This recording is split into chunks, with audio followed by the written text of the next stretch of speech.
Observers from the Ukrainian Congress Committee of America, who spent Election Day in Dnipropetrovsk, described Sunday's vote as more democratic and effective than the previous presidential race.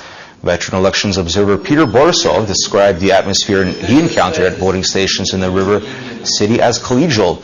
The problems observers saw were technical in nature and were a result of organizational issues. The observers told journalists they gathered for the purpose of sharing their observations. Borisov described the elections as helping to create a new Ukraine, as he put it. And now we will have an opportunity to speak about Sunday's general elections with the chief of the Election Observation Mission organized by the Ukrainian Canadian Congress. Pavlo Grod, a Toronto lawyer, is the head of the UCC mission. He is also vice president of the Canadian NGO that represents the interests of Ukrainian Canadians. 150 observers. Mr. Grod, what did your observers encounter throughout Ukraine? Well, the purpose of our mission was to assess the compliance of the election observation in compliance with domestic and international laws. Our domestic observation concluded that the elections were conducted in a free and transparent manner in compliance with domestic and international law. Our observer team was comprised of 150 volunteer observers, throughout various parts of Canada. Ukraine. From various parts of Canada, and they covered various parts of Ukraine. Okay. We tried to cover the entire country. We had 13 oblasts covered, and during the election observation period, we managed to visit over 2,000 polling stations throughout the country. So 150 observers, 2,000 voting stations. Did you focus on any region in particular? We actually made a concerted effort to focus on the entire country, and we covered all the major regions: Western Ukraine, Northern, Eastern, and Southern Ukraine. So we wanted to get a full picture of the entire voting process. Now, the UCC and yourself have observed elections in the past. How would these elections compare to some of the previous ones? Well, first off, and this isn't particular news to most, especially at this period of time, now that many results have come forward, but we have seen a dramatic change. We have seen a free press. We have seen no state intervention in the elections. We see that now Ukraine has a democratically focused legislation. We see a very committed and dedicated Central Election Commission, together with the district and the precinct commissions, worked very hard, very diligently, very committed people, and very hard-working people. And also the fact that there are now accredited domestic observers adds another layer of scrutiny to the whole process. Among some of the shortcomings we've seen, problems with the voters list. What our observers have concluded, though, is that the problems with the voters list are not material to the elections, and I think this is just a process of development. One of the problems with the voters list that was encountered was the transliteration, or the translation of names from Russian into Ukrainian.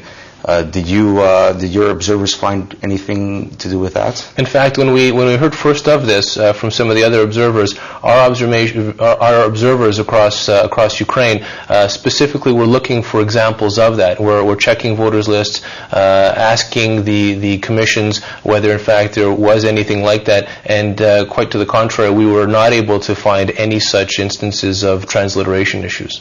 500 observers in the 2004 presidential elections, 150 observers now. Who pays for the Canadians to come over and observe? Well, that's really the amazing thing about the mission. First off, these are all volunteers, and not only are they volunteers, all 150 observers were selected from a large pool of very highly qualified candidates, and they all paid their own way to come to Ukraine. The Ukrainian Canadian Congress has fundraised and was able to pay for the logistics, the operative work in Ukraine, such as training, such as accommodations, transportation, etc. Our observers were well trained, both in Canada and here in Ukraine, and they were well trained out in the field. Very knowledgeable on the election law and also on general observation techniques. Now, how many members does the UCC have in Canada? Well, we're not an individual member-based organization. We do have over 40 national member organizations and over approximately 28 branches and provincial councils across the country. And we are largely viewed by the Canadian government as the organization that represents Ukrainian Canadians. Now, in addition to the election observation mission, I know that the UCC is one of 8 donors that funded the Exit Poll Consortium of the Democratic Initiatives Foundation, Cave International Institute of Sociology, and the Rozumkov Center. First, for an NGO to help out with the exit poll. Are you happy about the exit poll program? I think it's an incredible program. I think it's very necessary for any democratic country to have an independent, and I underscore the independent election or exit polling, both election polling prior to and exit polling, because it really gives a sober second review of the election results, and that's really the reason why we've decided to support this important initiative. So beyond elections, beyond these exit polls, the UCC, do you have any plans or programs for Ukraine, and what do you think Canada should be doing to help build on democracy in Ukraine?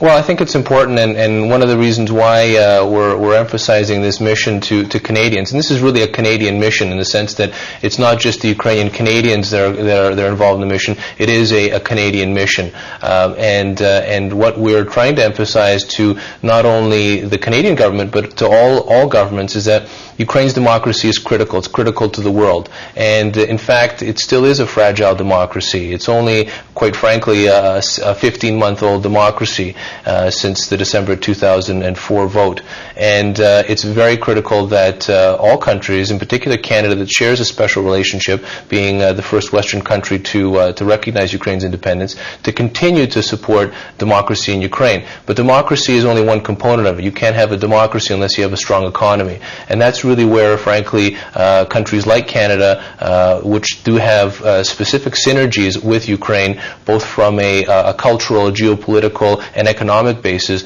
should be emphasizing, in particular with things like a trade commission that should be set up here in Kyiv. Canada does not have a trade commission in Kyiv? No, in fact, surprisingly enough, it does not. And a few years ago, they pulled their trade commission.